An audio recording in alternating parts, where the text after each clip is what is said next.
Le 10 septembre 2025 à 12 heures pile, Matignon baignait dans une lumière dorée d'un automne arrivé en avance.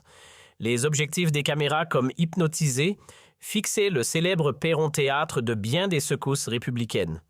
L'atmosphère d'apparence calme dissimulait l'imminence d'un moment qui allait, en l'espace de 7 minutes, faire basculer le récit politique et pourtant, personne ne le voyait venir.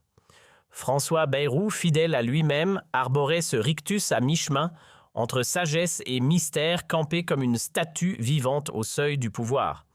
Il attendait son remplaçant avec l'air serein de celui qui, dans l'ombre, avait échafaudé un scénario millimétré. 2 jours plus tôt, il s'effondrait politiquement. Aujourd'hui, il pensait tirer une dernière fois les ficelles. Mais ce que Bayrou ignorait, c'est que Sébastien Lecornu avait déjà percé à jour la manœuvre. Et ce qui devait être une cérémonie protocolaire allait virer au théâtre de la Reconquête, une scène que la France entière allait rejouer, disséquer, commenter des cafés jusqu'au plateau télé. La veille, sous les plafonds dorés de l'Élysée, 2 silhouettes se faisaient face dans un calme feutré. Emmanuel Macron, creusé par les tempêtes politiques, fixait d'un regard fatigué son ministre de la Défense. Dans le bureau présidentiel, les lampes suspendues jetaient des ombres mouvantes sur les visages des chefs d'État du passé silencieux, témoins d'un échange chargé d'enjeux. « Tu sais ce qu'il mijote pour demain ?» François lança Macron ses prunelles azur plantées dans celles de Lecornu, comme pour sonder ses pensées. Dos tourné, les mains croisées derrière le dos, Sébastien contemplait les grilles noires du palais perdu dans le tumulte silencieux d'un peuple à bout. Lassitude, colère, impatience, tout semblait se concentrer dans cette nuit parisienne. « Il veut me coincer », lâcha-t-il enfin d'une voix posée, presque clinique. « Il va monter une grande scène », un discours gorgé d'émotions, de pathos, bien calibré, rempli d'autocélébration, sur son intégrité, son courage, ses luttes. En bon tragédien, il se mettra dans la peau du héros sacrifié pour la République. Macron acquiesça d'un léger mouvement de tête. Il connaissait le personnage. Avec Bayrou, les souvenirs remontaient à loin, alliance scellée, coup politique partagé. Mais la loyauté en politique a une date de péremption. Il encaisse encore le choc, reprit le président. Tu parles 364 voix contre lui. Un record. Jamais un chef de gouvernement n'a été balayé ainsi dans toute l'histoire de la Ve République. Il n'abandonnera pas la scène sans y laisser une dernière empreinte. Lecornu pivota lentement son expression figée comme un masque de marbre, trahissant à peine le moindre frémissement intérieur. À 39 ans à peine, il s'apprêtait à endosser le costume, trop souvent changé, de 5e Premier ministre sous l'ère Macron, et tout cela en moins de 24 mois. Un chiffre qui ne célébrait pas vraiment la stabilité du régime, mais plutôt son essoufflement chronique. « Monsieur le Président, déclara-t-il d'un ton net, j'ai tenu les rênes de la défense pendant 3 années entières, et ce, au cœur du tumulte sécuritaire le plus grave que l'Europe ait connu depuis des décennies. Je pense pouvoir survivre à 7 petites minutes avec François Bayrou sur les marches de Matignon. Ce que ni Macron ni son futur chef de gouvernement ne pouvaient deviner, c'est que pendant ce temps, au cœur feutré du 7e arrondissement, un homme à la silhouette vieillie par 9 mois de défaite parlementaire peaufinait son ultime représentation. François Bayrou, le vétéran du MoDem, 74 ans passés encore et encore en revue, les quelques pages griffonnées la veille. Son baroud d'honneur était prêt, le plan de Bayrou d'une redoutable simplicité. Officiellement, il allait tendre la main, jouer le rôle du grand sage, transmettant les clés du pouvoir avec bienveillance. En réalité, chaque phrase, chaque formule serait une embuscade soigneusement balisée. Derrière les mots d'unité et d'audace se cachait un piège rhétorique en se plaçant lui-même comme le vieux capitaine, transmettant la barre à un jeune marin encore peu aguerri. Il comptait imposer une supériorité morale incontestable. Lui, le patriarche lucide, Lecornu, le débutant fougueux. Aider, rassembler, inventer. Il se les répétait à voix basse comme une prière stratégique. Ces 3 verbes seraient les piliers de sa démonstration.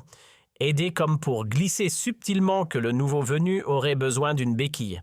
Rassembler pour rappeler que lui-même s'était heurté à une opposition fragmentée, ingouvernable, mais qu'il avait au moins essayé. Inventer pour suggérer que les vieilles recettes de Macron et donc de Lecornu avaient atteint leurs limites et qu'il était temps de changer de paradigme. Le plan de Bayrou frôlait le génie machiavélique, un dilemme verrouillé des deux côtés. Accepter l'aide proposée, Le Cornu passerait pour un apprenti en quête de tuteur. La décliner, il aurait l'air hautain, ingrat, voire prétentieux. Dans tous les cas, Bayrou gagnait. Sa voix resterait dans le paysage. Pas question de disparaître comme un barnier évaporé oublié sitôt la porte de Matignon refermée. Lui, il comptait bien rester dans la lumière, même indirect. François Bayrou ne se retirait pas, il s'installait dans le rôle du fantôme bienveillant, mais omniprésent. Mais ce que l'ancien ministre ignorait, c'est qu'au même instant, loin des ors de Paris, dans une petite pièce normande, aux murs chargés de souvenirs d'enfance, Le Cornu s'entraînait à toute autre chose. Le show à l'ancienne, très peu pour lui, pas de longues envolées lyriques, pas de pauses dramatiques. Il n'avait ni le souffle des tribuns, ni le goût du spectacle. Mais il possédait un talent bien plus rare en politique, dire l'essentiel coupé dans le gras, frappé juste. Et dans une époque saturée de discours creux, cette concision devenait une arme de destruction massive. Pas de grands discours. Ces mots griffonnés au feutre sur une simple feuille blanche résumaient toute la stratégie de Le Cornu. Là où Bayrou peaufinait ses envolées lyriques comme un dramaturge en pleine répétition générale, Le Cornu lui taillait dans le verbe, des phrases brèves, précises, qui claquent comme des gifles dans un hémicycle endormi. Son style, l'antidiscours. Une réponse chirurgicale à l'inflation oratoire qui gangrène la politique française. Le 10 septembre, Paris s'éveilla sous un ciel hésitant, ni bleu ni gris, comme si même la météo n'arrivait pas à trancher. Un peu partout dans la capitale, les premières vagues du mouvement Blocon commençaient à affluer.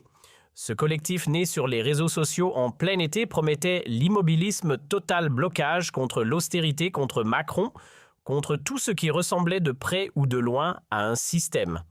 Partout en France, 80 000 forces de l'ordre étaient déjà en alerte. L'atmosphère électrique. À 11h30, une berline noire à vitres teintées se gara devant Matignon. Bayrou en descendit, visage fermé. Dans la rue, quelques manifestants clairsemés criaient déjà à sa démission, oubliant détail cocasse qu'il n'occupait déjà plus le poste. L'ironie était trop savoureuse pour passer inaperçue. Dans le calme feutré des salons de Matignon, Bayrou et Le Cornu s'enfermèrent pour un ultime tête-à-tête de 50 minutes. Ce qui s'est dit exactement pendant ce huis clos reste un mystère soigneusement gardé par les murs. Seul témoin muet, un huissier furtif chargé de distribuer le café et de ne rien entendre. D'après ceux qui ont eu vent de l'échange, le climat n'était pas au champagne. Bayrou, visiblement blessé, aurait tenté de justifier ses échecs, l'effondrement de son budget, la désertion des députés et un contexte qu'il jugeait exceptionnel. En face, Le Cornu écoutait sans interrompre, notait à peine et ne posait presque aucune question. Ce mutisme poli en disait long, parfois le silence est plus acide qu'un discours. Midi sonna. Les deux protagonistes sortirent enfin dans la cour de Matignon, où les médias trépignaient déjà derrière les barrières. Des dizaines de micros tendus, des objectifs braqués, des visages tendus. Toutes les grandes chaînes avaient dégainé l'alerte info TF1 France 2, M6, sans oublier les infatigables chaînes d'infos en continu BFM, LCI, CNews. Un seul mot d'ordre, ne rien rater de cette passation aux allures de duel politique. C'est François Bayrou qui le premier franchit les quelques marches menant au pupitre dressé sur le perron.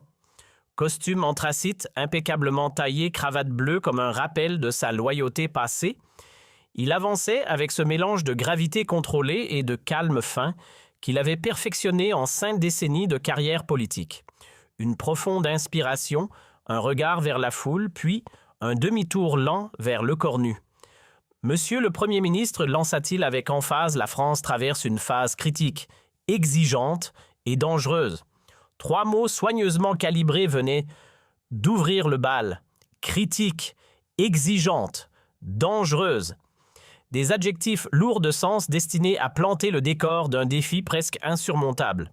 Puis Bayrou enchaîna dans ce ton professoral légèrement condescendant, dont il avait le secret. 3 verbes me viennent à l'esprit: aider, rassembler, inventer. Des mots choisis pour briller, mais aussi pour piéger. Et voilà. Le décor était en place, les projecteurs braqués, le piège refermé. Aider. Premier mot, première lame. D'apparence bienveillant mais porteur d'un message implicite. Je suis au-dessus et tu vas avoir besoin de moi. En prononçant ces mots, Bayrou ne tendait pas seulement la main, il dressait un piédestal. Et pas tout seul. Il y associait son parti, ses soutiens, tout un héritage, une armée d'anciens face à l'apprenti du jour. Rassemblés, plus discret mais tout aussi retors.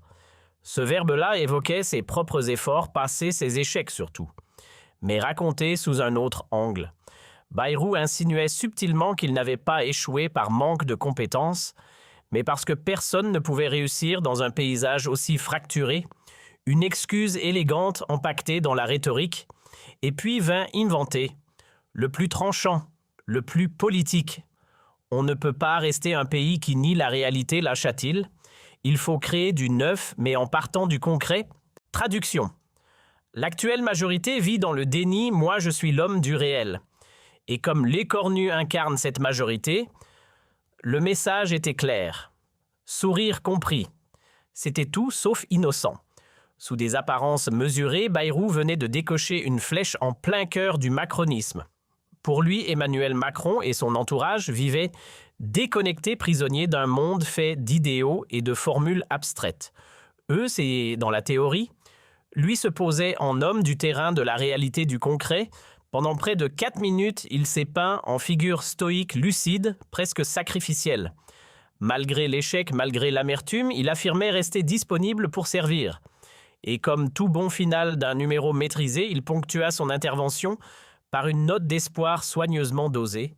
« Je refuse de croire que notre nation restera prisonnière indéfiniment des querelles, des insultes et de la violence. » Puis il s'arrêta, tourna lentement la tête vers l'écornu et afficha un sourire à peine esquissé, celui de l'homme qui vient de poser son piège. Il savait que la prochaine parole serait cruciale. Si l'écornu acceptait son aide avec reconnaissance, il passerait pour un élève. S'il se lançait dans une grande tirade en réponse, il tomberait dans le piège de la logorrhée politique, exactement ce que Bayrou venait d'incarner. Sébastien Lecornu s'avança calmement vers le pupitre. Aucun papier à la main, aucun discours préparé, aucun prompteur.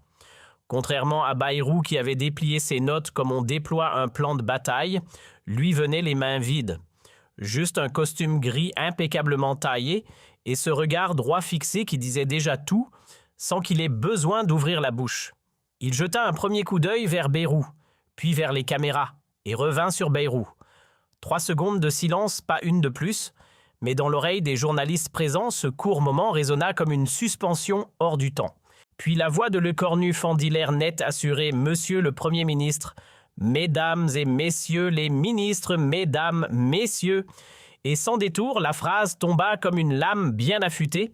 Je ne vais pas vous faire un grand discours. Et voilà. Premier uppercut. Il venait de casser le décor en une ligne, pas besoin de fioritures. Cette simple déclaration était une réponse cinglante à la démonstration rhétorique de Bayrou. Mais au-delà du duel personnel, c'était un signal fort lancé au pays, le temps des discours fleuves était révolu. Place à l'action. L'époque que nous traversons, marquée par une instabilité persistante et une crise institutionnelle profonde, exige de nous 2 choses, de la modestie et de la retenue. L'écornu ne haussa pas le ton, mais chaque syllabe résonnait comme un rappel à l'ordre. Modestie, retenue. 2 vertus discrètes mais qui soulignaient en creux ce qui avait cruellement fait défaut à l'ère Bayrou. Ce n'était pas un reproche frontal. Non, c'était bien plus efficace une critique en creux, mais taillée comme une lame. Le nouveau Premier ministre n'improvisait rien. Chaque mot qu'il posait était calculé précis et subtilement destructeur. Il poursuivit ensuite, regardant d'abord l'audience, puis se tournant vers son prédécesseur.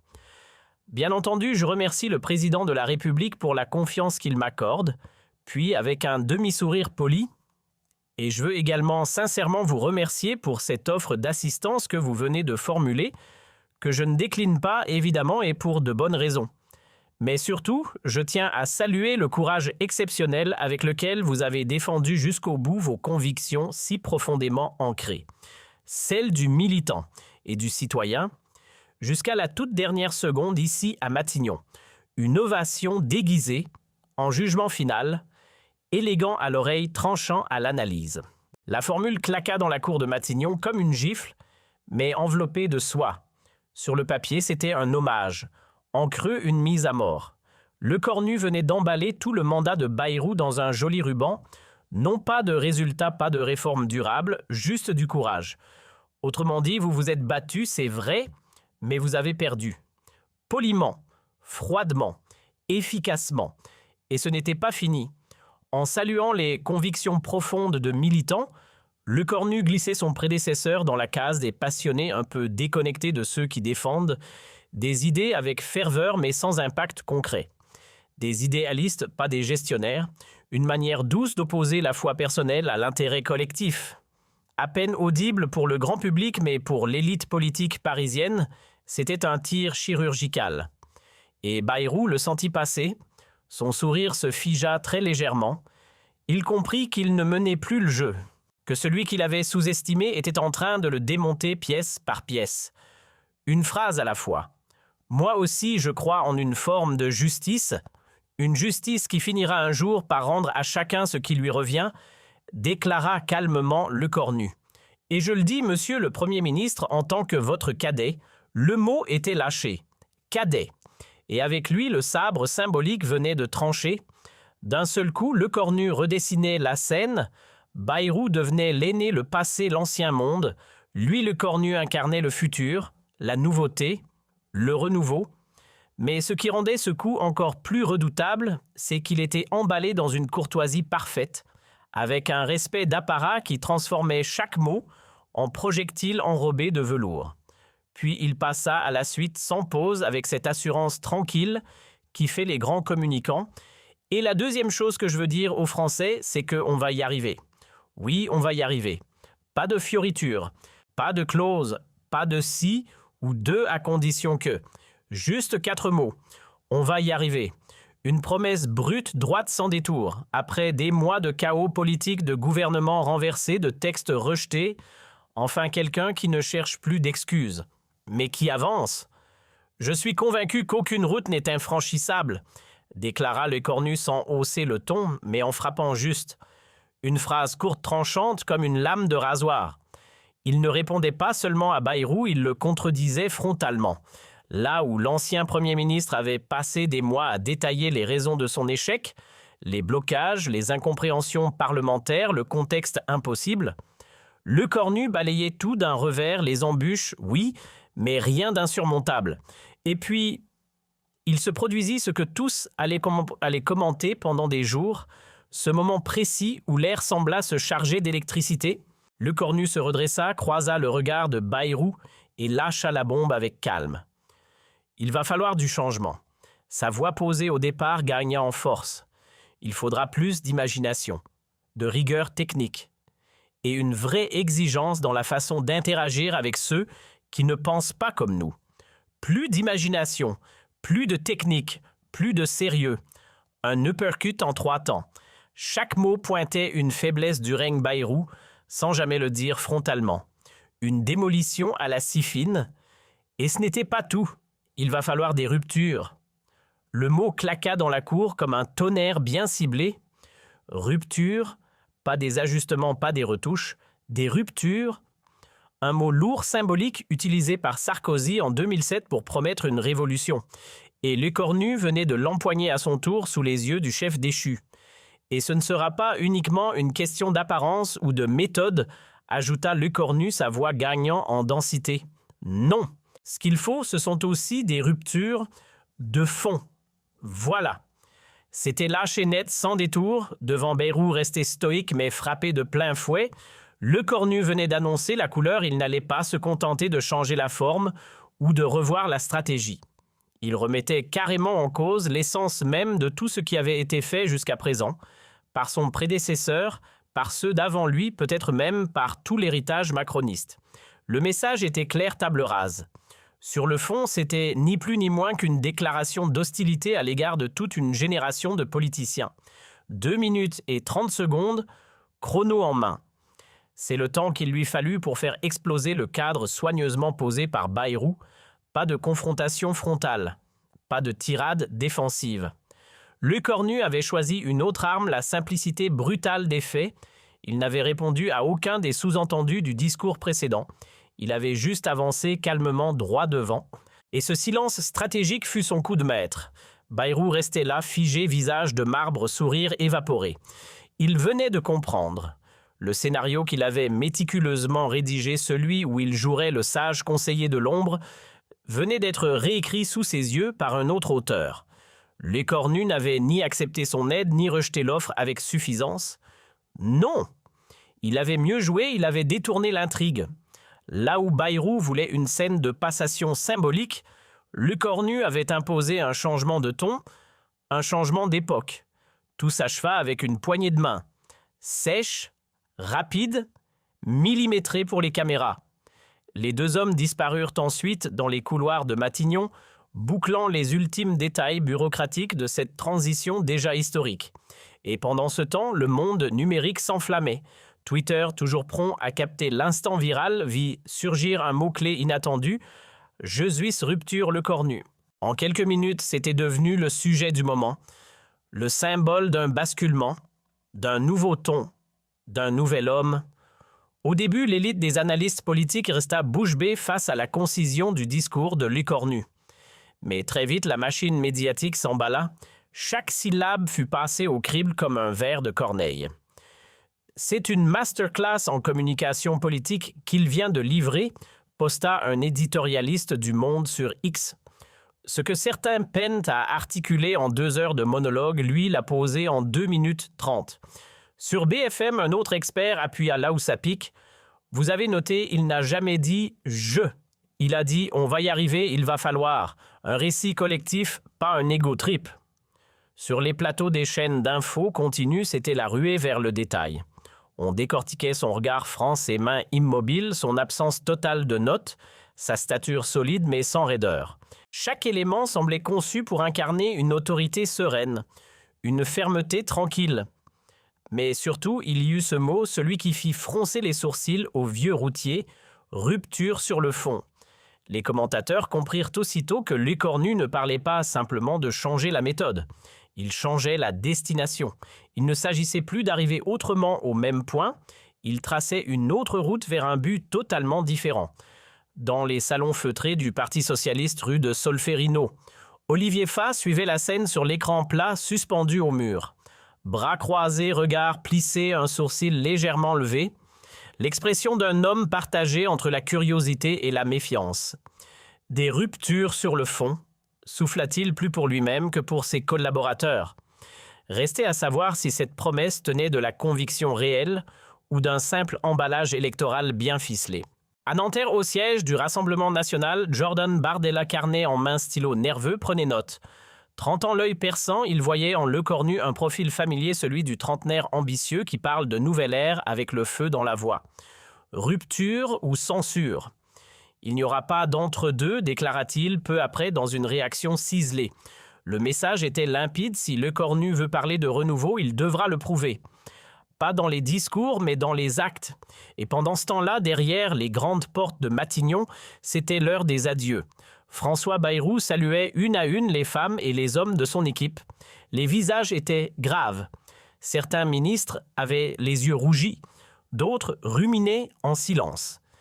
Car tous comprenaient que ce qu'ils venaient de vivre dépassait le cadre d'un simple changement de Premier ministre.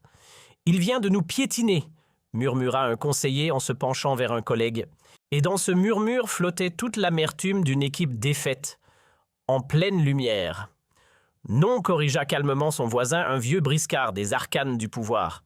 « Il n'a pas été violent, non. Il a même été courtois, presque solennel. Mais ce qu'il a dit, c'était tranchant, froid, chirurgical. Pire qu'une gifle, c'était un effacement. » Pendant ce temps, Bayrou restait figé dans le silence. Son visage, désormais vidé de toute expression, était devenu une sorte de masque. Sans un mot de trop, il serra quelques mains, distribua des accolades protocolaires, puis se glissa dans la berline officielle pour ce qui serait son dernier trajet d'homme d'État. Destination Pau. Son bastion du sud-ouest s'amérit son dernier refuge républicain. La voiture franchit lentement les grilles de Matignon. Et ainsi François Bayrou quitta la scène nationale. aussi soudainement qu'il y était revenu 9 mois plus tôt comme un éclair dans un ciel de plomb. À peine la porte refermée derrière son prédécesseur Sébastien Lecornu était déjà au charbon. 14h30, Gabriel Attal, patron des députés Renaissance, faisait son entrée dans le bureau du nouveau Premier ministre. 15h, ce fut au tour des Républicains. 17h30, Édouard Philippe, le grand rival silencieux, s'invita à la table. Le bal des alliances venait de commencer, mais dans les couloirs, dans les regards échangés, dans les silences pesants des cabinets ministériels, on le sentait, quelque chose avait bougé. L'air politique était différent, plus électrique, plus instable, peut-être même plus dangereux. L'après-midi du 10 septembre, les allées feutrées de Matignon virent défiler une ribambelle de figures politiques. Mais cette fois, quelque chose avait changé dans leur regard, dans leurs gestes, dans leur façon de s'asseoir. Ce n'était plus le même ballet qu'avec Bayrou ou même Barnier. Ce n'était plus le temps des grands débats stériles ou des marathons oratoires. Ils comprenaient qu'en face d'eux se tenait un homme d'un autre registre, un qui ne bluffe pas, un qui ne parle pas pour meubler, un qui fait. Quelques heures plus tard, à 20h tapentelées, les plateaux des JT vibraient à tous au même rythme, celui de la bascule politique.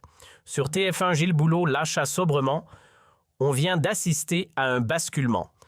3 minutes, pas une de plus, c'est tout ce qu'il a fallu à Lecornu pour poser les bases d'un nouveau ton, d'une nouvelle méthode. Sur France 2, Anne-Sophie Lapix résuma l'ambiance d'un trait. Ce qui frappe, c'est la densité dans la brièveté. Dans un monde où les discours sont souvent des rideaux de fumée, Lecornu a préféré le scalpel précis tranchant sans fioriture. Sur M6, Karim Rissouli n'y alla pas par 4 chemins. La vraie question maintenant, c'est de savoir ce qu'il met derrière ces fameuses ruptures. Parce que les Français, les promesses floues, ils en ont soupé. Et voilà, tout était dit. Lecornu avait peut-être réussi son entrée en scène, mais la pièce, elle ne faisait que commencer. La com avait frappé fort, mais le fond lui attendait encore son heure. Dans les jours qui suivirent, les coulisses commencèrent à se dévoiler. D'après certains proches de Bayrou, l'ancien locataire de Matignon avait passé la nuit à sculpter chaque syllabe de son intervention. Répétition à voix haute, conseil d'experts, en com, chronomètre en main. Il voulait marquer les esprits, sortir sous les projecteurs nobles et dignes comme un patriarche, trahi mais debout. Mais voilà l'ironie. Ce que Bayrou n'avait pas vu venir, c'est que Lecornu jouait un tout autre jeu. Là où Bayrou misait sur la longueur, les belles tournures et les références subtiles, Lecornu choisissait l'impact sec, la phrase qui claque, le minimalisme qui cogne. 2 styles, 2 écoles, 2 mondes. L'un croyait encore que la rhétorique suffisait, l'autre savait que le silence pesé valait parfois plus que 1000 mots. Ce qui s'est réellement échangé pendant ces 50 minutes à huis clos entre les deux hommes, un mystère soigneusement gardé. Mais une source bien informée mais discrète a glissé quelques confidences. François Bayrou aurait profité de cette entrevue pour dérouler une masterclass improvisée sur l'art de survivre au Parlement. Il aurait évoqué dans les moindres détails les raisons de sa propre débâcle budgétaire, les égos à gérer les coalitions fragiles, les lignes rouges que personne n'ose franchir. Face à lui, Lecornu restait courtois. Présent physiquement, certes, mais l'esprit déjà ailleurs. À un moment, raconte notre source, Bayrou l'a regardé bien en face et lui a lâché « Sébastien, vous allez voir, c'est un cauchemar déguisé en démocratie. Le Parlement, ce n'est pas un régiment. Vous ne pourrez pas donner des ordres. » Et la réplique est tombée tranquille mais acérée. « Je ne cherche pas à imposer des ordres. Je veux construire des compromis. » Ça n'a rien à voir. Une phrase toute simple mais qui disait tout. Là où Bayrou percevait le Parlement comme un champ de mines où l'on avançait avec prudence ou bien avec des bottes de 49.3, Lecornu envisageait un tout autre jeu. Le lendemain 11 septembre, il lançait un marathon politique inédit, non pas pour affronter, mais pour écouter, comprendre et négocier. Alors que ses prédécesseurs étalèrent les rendez-vous sur plusieurs jours, recevant chaque parti séparément, comme on distribue des faveurs. Sébastien Lecornu lui choisit la méthode commando tous autour de la même table, Renaissance Modem, Horizon les Républicains, pas de jaloux, pas de version alternative. On va gagner un temps fou, lança-t-il à son équipe un sourire en coin. En tête à tête, chacun me sert sa soupe, Là, ils devront assumer leurs contradictions. Ensemble. C'était culotté. Aucun chef du gouvernement n'avait tenté un tel coup de poker. Le risque, une foire d'empoigne, en direct un échange de piques, façon débat télé. Mais Lecornu n'était pas fou. Il savait qu'en les obligeant à s'expliquer les yeux dans les yeux sous son regard attentif, il les forcerait à abandonner la posture pour le compromis. Tactique risquée, mais redoutablement efficace. 3 heures. C'est le temps qu'il fallut pour que les chefs de la galaxie macroniste, réunis autour de la même table, s'étripent cordialement sur tout ou presque. Les tensions étaient palpables, les désaccords affichés sans filtre, mais contre toute attente, quelque chose finit par se dessiner, un accord même fragile. Patouche aux jours fériés, maintien de l'impôt sur les très hauts revenus et surtout promesse d'ouvrir un vrai canal de discussion avec la gauche modérée, notamment les socialistes. En un seul après-midi, Lecornu avait obtenu davantage que Bayrou en 9 mois de navigation à vue. 2 jours plus tard, changement de décor, Matignon ouvrait ses portes aux syndicats. CGT, CFDT, FO. La sainte trinité sociale était là, chacun avec ses doléances en main, aussi longues que les discours d'investiture. Et il n'était pas venu les mains vides, la rue venait de parler avec des centaines de milliers de manifestants le 10 septembre. Le message était clair, cette fois c'est nous qui avons le levier. Et là encore, Lecornu prit tout le monde à contre-pied. Fini les rendez-vous feutrés à huis clos avec chaque syndicat. Il les réunit tous autour d'une seule et même table façon tribunal social. Et il ouvrit le bal sans détour. « Mesdames, messieurs, j'ai parcouru vos doléances. Une chose saute aux yeux, vous réclamez plus de dépenses, tout en voulant baisser les impôts. Je vous le dis franchement, ça ne tient pas debout. Alors faisons simple.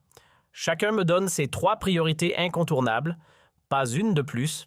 Et moi, je vous dis ce qui est réaliste ici et maintenant. » Ce ton direct, presque frontal, laissa les syndicats un brin déconcertés. Ils avaient connu les ministres qui caressaient dans le sens du poil, lâchaient des promesses molles, puis enterraient les discussions dans des comités d'experts. Là, on leur demandait de trancher, de hiérarchiser, bref, de redescendre sur terre. Une méthode surprenante, mais intéressante, glissa Sophie Binet CGT en sortant l'air dubitatif. Reste à voir s'il tiendra ses engagements. Pendant ce temps-là, la presse continuait de disséquer le style Lecornu, comme on analyse une formule magique. Dans une tribune au vitriol publiée dans Le Figaro, un politologue de Sciences Po résumait la situation.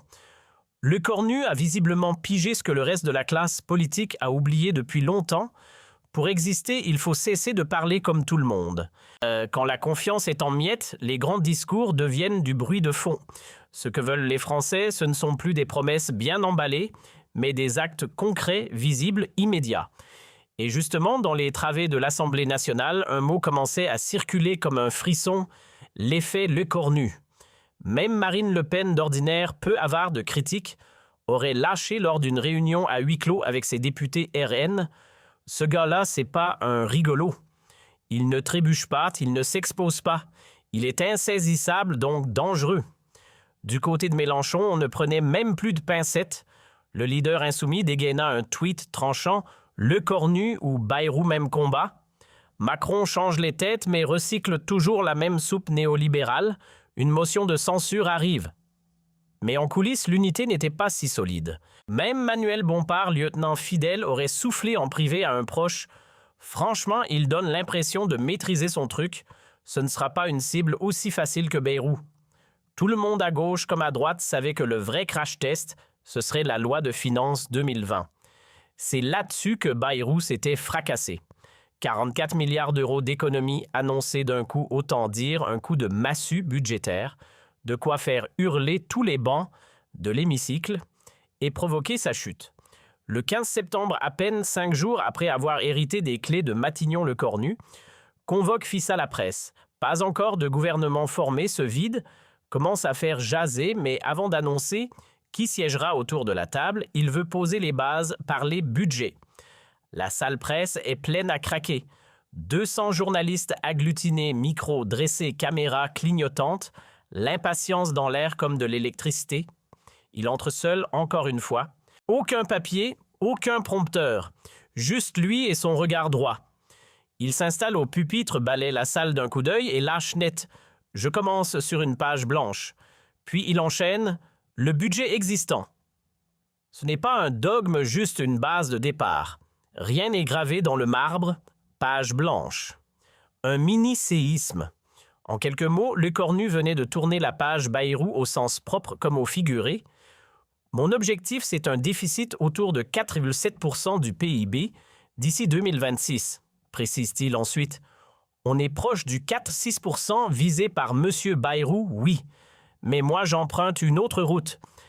Et voilà, le mot était lâché autrement. Et dans ce « autrement », tout un monde de rupture. Dans la salle, un journaliste de Libération leva la main et lança la première flèche. « Monsieur le Premier ministre, vous parlez de rupture de fond. Très bien. Mais en langage concret, ça donne quoi ?» Lecornu, sans une hésitation, encaissa et répliqua. « Cela signifie qu'on ne peut plus demander toujours aux mêmes, les classes moyennes et les plus modestes, de porter le poids de l'effort national. La justice fiscale ne sera pas une promesse creuse. Elle sera mise en œuvre. » Ces mots résonnèrent jusque dans les travées de la gauche un vocabulaire qu'ils n'avaient pas entendu depuis longtemps. Cette fois, c'est un reporter de BFM qui enchaîna tirant une question plus pointue. « Est-ce que vous allez adopter la fameuse taxe Zuckman sur les très grandes fortunes comme le réclament les socialistes ?» Silence. Lecornu marqua une pause. Le piège était clair. Un oui lui ferait perdre la droite de la majorité, un non braquerait la gauche. Il choisit la voie diplomatique. La taxe Zuckman est une piste sérieuse, je ne le nie pas. Mais ce n'est pas l'unique voie. D'autres dispositifs fiscaux permettent d'atteindre les mêmes objectifs sans provoquer autant de complications techniques. L'art de répondre sans se faire piéger. Lecornu maîtrisait déjà le langage du funambule politique. C'était l'élégance du flou maîtrisé, ne rien valider tout en évitant de rejeter, maintenir le suspense, tout en donnant l'illusion d'ouverture. Une vraie démonstration d'équilibriste politique. Les journalistes dans la salle comprirent très vite, ce Premier ministre-là savait manier les zones grises avec une précision chirurgicale. Un négociateur hors pair venait de prendre la scène. Au même moment, dans un bureau feutré de la mairie de Pau-François Bayrou, fixait l'écran de télévision. Seul, derrière les stores, tirer la lumière dorée de l'automne ne perçait plus. Chaque mot de Lecornu semblait lui claquer au visage, feuille blanche. Autrement, justice fiscale. Autant de coups, bien placés, élégants, mais d'une efficacité redoutable. 9 mois de bataille budgétaire passés à justifier des restrictions à défendre l'idée que les plus riches contribuaient déjà à hauteur suffisante. Et voilà que d'un revers de phrase, Lecornu renversait la table. Sans hausser le ton, sans accuser, juste en redéfinissant les priorités. Bayrou regardait impuissant son édifice argumentaire s'effondrer en silence. Le téléphone vibra doucement sur le bureau. À l'autre bout, la voix familière de Jean-Louis Bourlange, fidèle compagnon de route et député MoDem. « Tu regardes, François ?» C'est un désaveu en règle, là. Il efface tout ce qu'on a fait. Un souffle, puis la réponse lasse.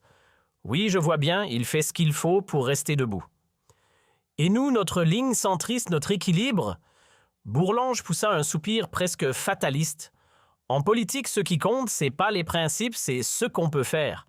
Et lui, il a pigé un truc sans alliance à gauche, c'est bloqué. Nous, on a cru pouvoir compter sur le RN. Quelle erreur! Le silence s'étira un instant. Puis la voix de Bourlange plus douce. « Tu regrettes ce vote de confiance ?» Long moment de réflexion. Bayrou murmura. « Non. C'était nécessaire. Mais j'ai peut-être cru à tort que ma volonté suffirait à tracer une ligne claire. » Et d'ajouter presque admiratif, Lecornu ne cherche pas à imposer une ligne. Il tisse des compromis. C'était peut-être au fond le constat le plus honnête. Là où Bayrou avait voulu incarner l'autorité verticale gouvernée par la force des convictions, Lecornu lui bâtissait son pouvoir sur l'art du mouvement jouer les équilibristes, réunir des coalitions ponctuelles négociées à chaque virage. Le 20 septembre, soit 10 jours après avoir pris les commandes, Lecornu dévoila enfin son équipe. Il avait volontairement ralenti le tempo à rebours de ses prédécesseurs, souvent pressés d'occuper le terrain. Résultat, un exécutif ramassé 22 ministres seulement, là où Bayrou en alignait 35. Moins de sièges, plus de leviers, tel était le message. Un format resserré pour gouverner plus vite et plus fort, expliqua-t-il sans détour. Certains choix firent immédiatement réagir.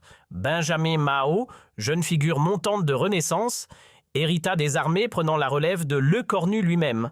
À Bercy, Roland Lescure s'installa aux commandes de l'économie, poste hautement symbolique. Mais la vraie secousse politique vint d'ailleurs. Catherine Vautrin, issue des Républicains, fut nommée aux affaires sociales.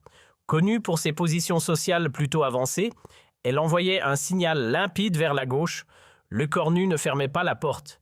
Il laissait volontairement entrouvert l'espace du compromis. Le casting gouvernemental fut accueilli comme une bande-annonce intrigante, beaucoup de sceptiques dans la salle, mais une curiosité bien réelle. Olivier Faure, patron du PS, lâcha un sourcil levé. On jugera sur pièce. Pour l'instant, ce ne sont que des noms alignés sur une feuille. Du côté de Jordan Bardella, pas de détour ni de pincette. C'est du Macron réchauffé. Un recyclage habile, pas une rupture. Mais c'est du côté du Monde qu'on trouva l'analyse la plus affûtée. Un éditorialiste y déclara Lecornu a joué la finesse. Aucun ministre trop coloré idéologiquement. Que des profils techniques sobres, presque gestionnaires. Il envoie un signal limpide, on range les querelles de doctrine, maintenant on administre. Puis le 25 septembre, Lecornu accorda sa première interview télévisée. Et il choisit Le Parisien, pas Le Figaro, pas Le Monde. Un choix stratégique. Parler directement à la classe moyenne sans filtre ni jargon. Dans cet entretien, le ton fut cash. « Je n'ai pas de baguette magique », lança-t-il. « Je ne vais pas réparer la France en un trimestre. Mais si on peut au moins remettre les wagons sur les rails, c'est déjà ça. » Sur le dossier brûlant de l'imposition des grandes fortunes, Lecornu coupa court à toute ambiguïté. La taxe Zuckman, telle qu'elle existe aujourd'hui, ce sera non. En revanche, un effort accru demandé aux revenus les plus élevés, oui, ce n'est pas la même logique. Nuance assumée, frontière clairement tracée. Vint ensuite le terrain miné des retraites. Là encore, le ton resta parfaitement calibré. La réforme adoptée en 2023 ne sera pas remise en cause, mais ses modalités peuvent être discutées avec les partenaires sociaux. Tout était là une ligne ferme, mais une porte entr'ouverte. Autorité sur le cap, flexibilité sur la méthode.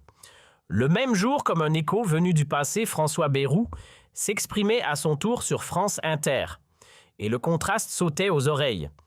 Là où Lecornu allait droit au but, Bayrou prenait de la hauteur, beaucoup de hauteur. Voyez-vous, expliquait-il, la crise actuelle ne se limite pas aux chiffres ou aux équilibres politiques. C'est une crise bien plus profonde, presque civilisationnelle. Nous vivons un moment charnière où... Et il poursuivait, emporté par sa propre réflexion. Le journaliste, avec cette courtoisie toute professionnelle, tenta de ramener Bayrou au cœur du sujet. Monsieur Bayrou, revenons à ce fameux vote de confiance. L'avez-vous regretté avec le recul ? L'ancien Premier ministre, visiblement piqué par l'interruption, redressa le dos, le regard durci. Regretter absolument pas. J'ai suivi ma conscience, point. Le pays ne peut pas éternellement dépenser au-delà de ses moyens comme si de rien n'était. J'ai voulu forcer nos élus à regarder la vérité en face. Eux, ils ont préféré détourner les yeux. Mais le journaliste insista, l'air presque désolé. Pourtant, monsieur Lecornu semble parvenir à des compromis que vous n'avez pas su nouer. Un silence épais s'installa. Très long. Puis, d'une voix teintée d'une amertume retenue, Bayrou lâcha Sébastien est capable indéniablement. Il a pour lui la fraîcheur, l'effet de nouveauté. Le public veut croire en cette énergie. Je lui souhaite de réussir là où moi j'ai échoué. C'était une déclaration d'abdication habillée en déclaration de soutien. Les fidèles de France Inter saisirent rapidement une chose, malgré les sourires affichés lors de la passation. François Bayrou n'avait jamais vraiment avalé la pilule de son éviction. Puis le 1er octobre, Sébastien Lecornu entra dans le dur. Son projet de loi de finances atterrit enfin sur les bancs de l'Assemblée. Un texte finement équilibré, cousu de compromis, 40 milliards d'euros d'économies, moins que les 44 imaginés par Bayrou. Une contribution plus lourde pour les revenus les plus élevés des efforts exigés des administrations, mais sans hécatombe dans la fonction publique. Bref, un budget d'ajustement, pas de rupture frontale. C'est le budget du possible, déclara Lecornu en le présentant. Pas celui des rêves, mais celui que nous pouvons défendre et faire adopter collectivement. Le débat budgétaire s'ouvrit alors dans une ambiance électrique, certes, mais sans la charge explosive qui avait emporté le projet précédent. Du côté du Parti socialiste, Olivier Faure annonça une lecture attentive article par article, sans opposition automatique. Le Rassemblement national temporisa Marine Le Pen, préférant attendre le jeu des amendements. Une seule force resta droite dans ses bottes, la France insoumise. Manuel Bompard promit une confrontation totale, dénonçant un plan d'austérité maquillé sous des airs raisonnables. Sur le papier, l'arithmétique parlementaire jouait en faveur du nouveau Premier ministre. Le bloc central tenait bon, les Républicains penchaient du bon côté et le Parti socialiste laissait planer une abstention constructive. Dans ces conditions, Le Cornu pouvait raisonnablement envisager une adoption du budget sans dégainer le redouté 49.3, un scénario inédit depuis le début du second quinquennat de Macron. Puis, le 5 octobre, un coup de théâtre vint rebattre les cartes. François Bayrou annonça qu'il se mettait en retrait de la scène politique nationale, préférant recentrer son énergie sur son rôle de maire de Pau. Une annonce sobre, presque tranquille, mais lourde de sens. Dans une tribune publiée par le Journal du Dimanche, il formula les choses avec élégance. « J'ai essayé de servir mon pays avec sincérité. Mais peut-être est-il temps de laisser une nouvelle génération prendre sa place. Je resterai fidèle à mes convictions, mais aujourd'hui, c'est vers ma ville que je souhaite me tourner. » Un départ présenté comme un choix personnel. En réalité, une sortie en douceur. Le message était limpide. Bayrou acceptait enfin que le cycle était clos, que la page se tournait sans retour possible. La nouvelle explosa dans le petit monde politique parisien comme une détonation discrète mais puissante. Voir Bayrou, ce pilier du paysage depuis des décennies, tirer sa révérence sans tambour ni trompette, c'était plus qu'un départ, c'était la fin d'un cycle, le signal qu'un autre temps s'ouvrait. Le soir même, Le Cornu prit brièvement la parole. Pas d'emphase, pas de solennité excessive. Je rends hommage au parcours remarquable de François Bayrou. Son attachement au centrisme et au dialogue républicain laissera une empreinte durable. Ni émotion débordante, ni révérence appuyée. Une reconnaissance digne mais mesurée. Certains y virent un manque de chaleur, d'autres un coup de balai assumé. Puis, le 10 octobre, pile un mois après sa prise de fonction, les premiers chiffres d'opinion tombèrent. Le Cornu affichait 38% d'avis favorables, un score plus qu'honorable dans la tempête politique ambiante, un tournant dans l'opinion publique. Le chiffre qui fit frémir la classe politique fut celui-ci, 52% des Français estimaient que Le Cornu ferait un bon, voire très bon, chef du gouvernement. 10 points de plus que Bayrou au même stade, un bon qui n'avait rien d'anodin. Bloqué à bout de souffle, le mouvement de contestation qui promettait de bloquer le pays semblait à court de carburant. Moins de cortèges, moins de pancartes. Là où Bayrou avait échoué à contenir la vague de colère Le Cornu, lui l'avait canalisée, en agissant vite et en écoutant vraiment. Un sociologue dans une chronique des Échos résuma la situation avec finesse. Ce que les Français réclament n'a rien d'extraordinaire. Ils ne veulent pas des messies, juste des dirigeants qui entendent leurs préoccupations et qui prennent des décisions concrètes. Et Le Cornu sans fanfare ni mise en scène fait précisément cela. À Lyon, le 15 octobre, face à une question pointue d'un journaliste local, Le Cornu ne se déroba pas. Lors de votre discours de passation, certains ont cru entendre une critique à l'encontre de François Bayrou. Était-ce volontaire ? Le Cornu, sans hausser le ton, livra une réponse tranchante mais respectueuse. J'ai beaucoup d'estime pour François Bayrou, mais l'estime n'oblige pas à l'imitation. Ce que j'ai dénoncé, ce ne sont pas des personnes, mais une façon de faire. On ne peut plus gouverner à coups de déclarations sans lendemain. Il est temps d'agir. Une phrase bien posée, mais le fond ne trompait personne, les beaux discours, c'était fini. Place nette à l'efficacité. 3 novembre. 2 mois de joute parlementaire plus tard, le budget Le Cornu passe au vote. Résultat des courses, 109 députés disent « oui, 25 s'y opposent ». La motion de censure tombe à plat. C'était une première sous l'ère Macron, un budget adopté dans les règles 149.9.3, sans accroc. Ce soir-là, dans la pénombre apaisante de Matignon-le-Cornu, contemplait les arbres du jardin. Il repensait à ce fameux 10 septembre au traquenard de Bayrou, à ces 150 secondes où tout avait basculé. Une vibration sur son téléphone interrompt le silence. Un texto signé « Macron, bravo, tu t'en es sorti ». Il esquissa un sourire. S'en être sorti. Pas exactement. Il avait seulement passé la première épreuve. La montagne restait haute. Mais il y avait une chose qu'il ne pouvait pas nier, il n'avait rien copié. Ni posture théâtrale, ni promesse en l'air, juste une boussole claire, une méthode rigoureuse et ce style direct, net, sans détour, celui qu'une génération politique entière semblait avoir oublié. Assis dans son fauteuil de maire à Pau-François Bayrou, fixa l'écran quelques secondes après la fin du vote, puis dans un geste lent, presque cérémoniel, il coupa la télévision. Il se redressa avec peine, lesté par ses 74 années d'histoire politique. Ses yeux s'attardèrent sur les clichés encadrés tapissant le mur des campagnes acharnées, des tribunes enflammées, des triomphes rares, des défaites amères. Le Cornu, il a su capter ce que moi je n'ai jamais vraiment saisi, souffla-t-il dans un demi-sourire. Aujourd'hui, en politique, ce qui compte, ce n'est plus de bien parler, c'est de faire. Point. Il tendit la main vers l'interrupteur, plongea son bureau dans l'ombre et franchit la porte sans se retourner. Dehors, l'air nocturne du Béarn était frais, apaisant. Il n'avait pas besoin qu'on lui dise que son chapitre national venait de se refermer. Il le sentait au plus profond. Et quelque part, il l'acceptait. Peut-être était-ce la fin qu'il fallait? La France ne réclamait pas un simple nouveau visage. Elle aspirait à un souffle neuf, une manière inédite de faire, une parole débarrassée du théâtre politique. Et ce jour-là, le 10 septembre 2025, en l'espace de 7 petites minutes sur les marches de Matignon, le message fut limpide, le renouveau n'était plus une promesse creuse, mais un acte posé. Bayrou, avec toute sa ruse d'ancien stratège, avait tendu une embuscade taillée au millimètre, mais le Cornu, lui, n'avait pas sauté par-dessus. Non. Il avait pris cet obstacle pour s'en servir comme tremplin. Et à ce moment précis, un pays fatigué par les crises et les faux départs leva enfin les yeux vers demain, pas avec euphorie, mais avec un espoir prudent réel.